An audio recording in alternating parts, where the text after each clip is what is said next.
ನಮ್ಮ ಜೀವನ ಪದ್ಧತಿಯನ್ನ ನಾವು ಯಾರು ಅಂತ ಹೇಳಿ ಮರೆತು ಬಿಟ್ಟಿದೀವಿ. ಇದನ್ನ ನಾವು ಮತ್ತೊಂದ್ಸರಿ ನೆನಪು ಮಾಡಿಕೊಳ್ಬೇಕು. ಯಾಕೆ ಅಂತ ಹೇಳಿದ್ರೆ ನಮ್ಮದಲ್ಲದ ಶಿಕ್ಷಣ ಪದ್ಧತಿಯನ್ನು ಇಲ್ಲಿ ತಂದು ಹೇರಿ ಬ್ರಿಟಿಷರು ತಾವು ಹೊರಟು ಹೋಗಿ ತಮ್ಮ ಗುಲಾಮಗಿರಿಯನ್ನ ಪರೋಕ್ಷವಾಗಿ ಇಲ್ಲಿ ಹೇರಿಟ್ಟು ಹೋಗಿದ್ದಾರೆ. ಏನ್ ಮಾಡಿದಾರೆ ಗೊತ್ತಾ ಅವರು? ನಿಮಗೆ 8 ಗಂಟೆವರೆಗೆ ಮಲಗೋದು ಕಲಿಸಿದ್ದಾರೆ, ಅವ್ರು ಬಟ್ಟೆ ಹಾಕೋದನ್ನ ಕಲಿಸಿದ್ದಾರೆ. 3 ವರ್ಷಕ್ಕೆ ಶುರುವಾಗುತ್ತೆ ಒಂದು ಮಗುವಿಗೆ, 3 ವರ್ಷಕ್ಕೆ ಶುರುವಾಗುತ್ತೆ ಒತ್ತಡ. ಎಷ್ಟನೇ ಕ್ಲಾಸಿಗೆ? ಎಷ್ಟನೇ ವರ್ಷಕ್ಕೆ? 3ನೇ ವರ್ಷಕ್ಕೆ. ಆ ಮಗುಗೆ ಇನ್ನೂ ಏನು ಗೊತ್ತಿರೋದಿಲ್ಲ. ಅಷ್ಟೊತ್ತಿಗೆ ಇದು ಏನೋ ಬೇಬಿ ನರ್ಸರಿ ಅಥವಾ ಅಂಗನವಾಡಿಗಳೇ ಹಾಕಿಬಿಡ್ತೀವಿ. ಯಾಕೆ ಅಂತ ಹೇಳಿದ್ರೆ ಅಪ್ಪ ಅಮ್ಮನೆ ಮಕ್ಕಳು ನೋಡ್ಕೊಂಡು ಪುರ್ಸೋತಿರಲ್ಲ.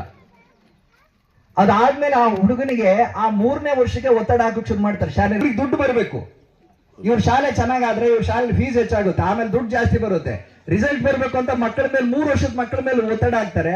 ಅಲ್ಲಿ 3 ವರ್ಷದಿಂದ ಶುರುವಾಗಿರೋ ಒತ್ತಡ ಆ ಮನುಷ್ಯ 60 ವರ್ಷದವರೆಗೆ ಕಾಲೇ ಬರ್ಸ್ಕೊಂಡು ಸಾಯಿವರೆಗೂ ಇರ್ತದೆ ಒತ್ತಡ. ಆಮೇಲೆ ಮಕ್ಕಳಾಗ್ಲಿಲ್ಲ ಒತ್ತಡ. ಯಾಕಂದ್ರೆ ಬರೀ ಕೆಲಸದಲ್ಲಿ ಕಾಲ ಕಳೆದವನಿಗೆ ತನ್ನ ಶರೀರದಲ್ಲಿ ಮಗುವನ್ನ ಹುಟ್ಟಿಸುವಂತ ವೀರಶಕ್ತಿನೇ ಕಳ್ಕೊಂಡಿರ್ತಾನ ನಾವು. ಆಮೇಲೆ ಮಕ್ಕಳಾಗಿಲ್ಲ ಒತ್ತಡ. ಸುಬ್ರಹ್ಮಣ್ಯದಲ್ಲಿ ಧರ್ಮಸ್ಥಳದಲ್ಲಿ ಹರಕೆ, ಆಂಜನೇಯ ದೇವಸ್ಥಾನದಲ್ಲಿ ಹರಕೆ. ಕೆಲವರಿಗೆ ಮದುವೆ ಆಗಕ್ಕೆ ಇಷ್ಟ ಇಲ್ಲ, ಕೆಲವರು ಮದುವೆ ಆದ್ರೆ ಮಕ್ಕಳೇ ಬೇಡ, ಪುರ್ಸೊತ್ತಿಲ್ಲ, ದುಡ್ಡು ಸಾಕಾಗೋದಿಲ್ಲ, ಮಕ್ಕಳು ಬೇಡ. ಹೀಗೆ ವಿನಾಶದಂಚಿಗೆ ಹೋಗ್ತಾ ಇದೀವಿ. 60-70 ವರ್ಷಗಳಿಗೆ ಒತ್ತಡ ಒತ್ತಡ ಒತ್ತಡ ಒತ್ತಡ ಒತ್ತಡವೇ. ಆದ್ರೆ ದುಡ್ಡು ಮಾಡಿರ್ತೀವಿ, ಹಣ ಮಾಡಿರ್ತೀವಿ, ಆದ್ರೆ ಅನುಭವಿಸೋಕ್ಕಾಗೋದಿಲ್ಲ. ಕೆಲವರು 40 ವರ್ಷಕ್ಕೆ 60 ವರ್ಷ ಆಗಿರ್ತದೆ, ಸಿಕ್ಕಾಬಿಟ್ಟೆ ದುಡ್ಡು ಮಾಡಿದ್ದಾರೆ. ಇಲ್ಲೇ ಇದ್ದಾರೆ ಒಂದಷ್ಟು ಜನ, ಬೇಕಾದ್ರೆ ತೋರಿಸ್ತೀನಿ ಕರೆದು. ತಲೆ ತುಂಬಾ ಕೂದಲು ಉದುರೋದವ್ರನ್ನ ಒಂದ್ಸರಿ ಪರೀಕ್ಷೆ ಮಾಡಿ ಗೊತ್ತಾಗುತ್ತೆ. ಈ ಒತ್ತಡದಲ್ಲಿ ಹೀಗೆ ಇದ್ರೆ ನಮಗೆ ನಮ್ಮ ದೇಶವನ್ನು ನೆನ್ಪು ಮಾಡಿಕೊಡಕ್ಕೆ, ನಮ್ಮ ಸಂಸ್ಕೃತಿ ನೆನ್ಪು ಮಾಡಿಕೊಡಕ್ಕೆ, ನಮ್ಮನ್ನ ನಾವು ನೆನ್ಪು ಮಾಡ್ಕೊಡಕ್ಕೆ ಪುರ್ಸೊತ್ತು ಎಲ್ಲಾರು ಇರುತ್ತಾ? ನಮ್ಮನ್ನ ನಾವು ನೆನ್ಪು ಮಾಡಿಕೊಳ್ತಿದ್ರೆ, ನಮ್ಮ ದೇಶ ನೆನ್ಪು ಮಾಡಿಕೊಳ್ತಿದ್ರೆ, ನಮ್ಮ ಸಂಸ್ಕೃತಿ ನೆನ್ಪು ಮಾಡಿಕೊಳ್ಳದೆ ಇದ್ರೆ ಈ ದೇಶ ಉಳಿತದ?